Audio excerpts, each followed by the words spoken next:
Barack Obama has no pressure. We don't have a socialist party, we don't have a communist, we have one, but it's like having none, and it has no influence at all. And our trade unions are in a prolonged death agony, they can't do anything. So Mr. Obama doesn't have to. He can let the wages go down and the unemployment sit there, and he doesn't have to dream of it. In that way, the government of the United States is now accelerating and intensifying the cycle to get us out of the crisis, for which he will, of course, take credit. The irony is he's actually the accompaniment of it. But perhaps the greatest illusion created by Keynesian economics is the following. It's the illusion that the left embraces.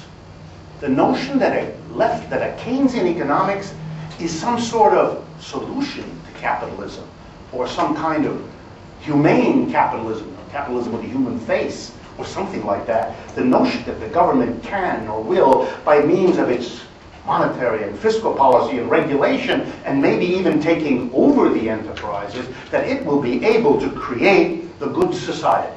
The society that somehow will be immune to cycles. That has never been true. Hasn't been able to do that.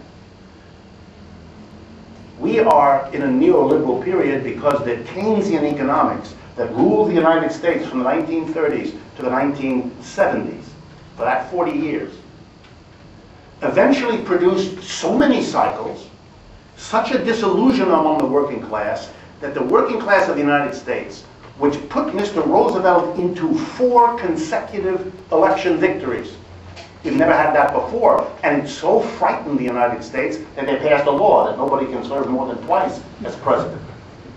That coalition, which was unbeatable, was destroyed because, and not because of the right wing, because of the systematic disaffection of the workers who had been told that the Keynesian notion of a government management was either the solution that would save them, or worse, that it was the socialism that they ought to look to as an alternative to capitalism.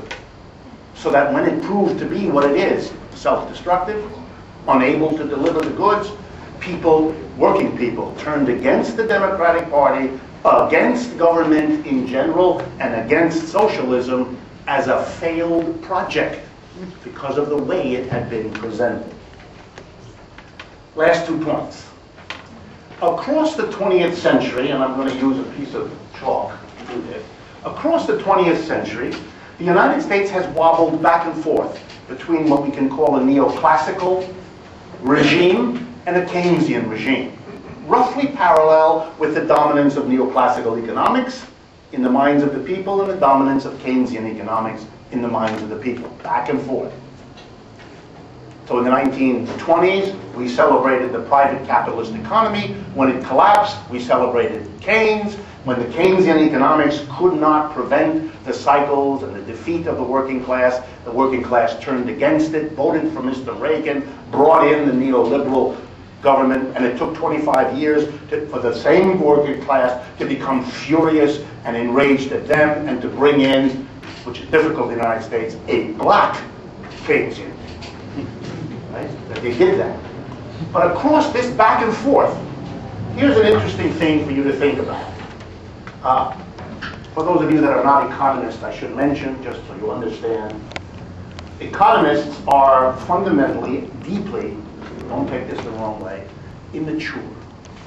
They really are like 3- or 4-year-old people, and one of the ways you see that is that when you are very young, particularly in the United States, you learn to play a game as a child.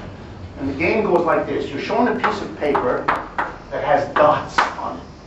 And you're instructed by your mother or your father to connect the dots.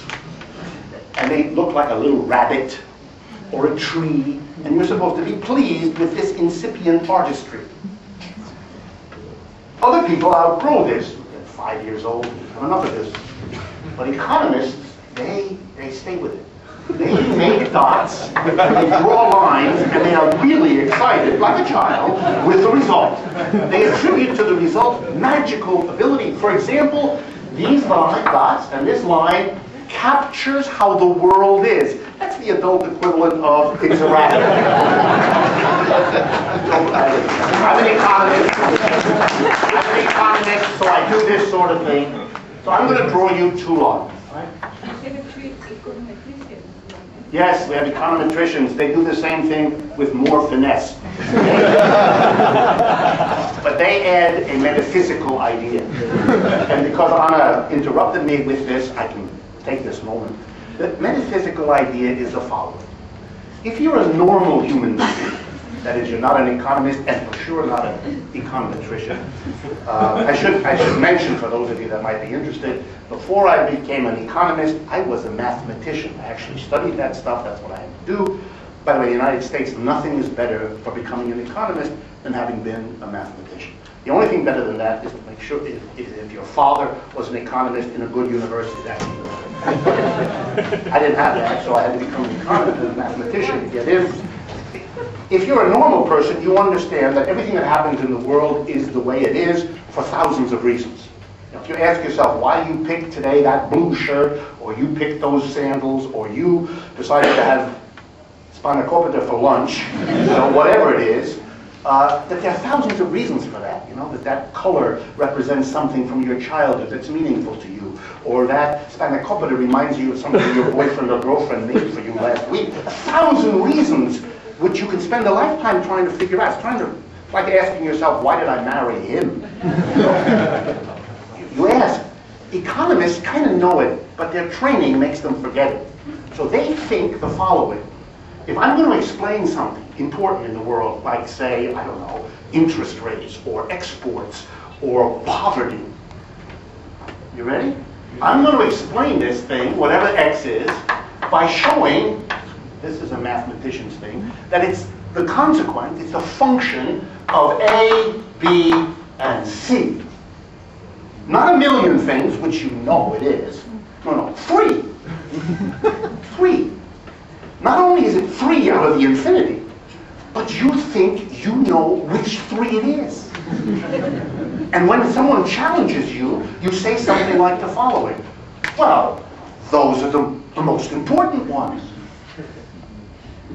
And how would you know that? You would have had to compare those 3 to all the others. Otherwise you wouldn't know that. But to compare them to all the others in mathematics is called infinity. You can't do that. You're going to die before you can do that. Long before you can do that.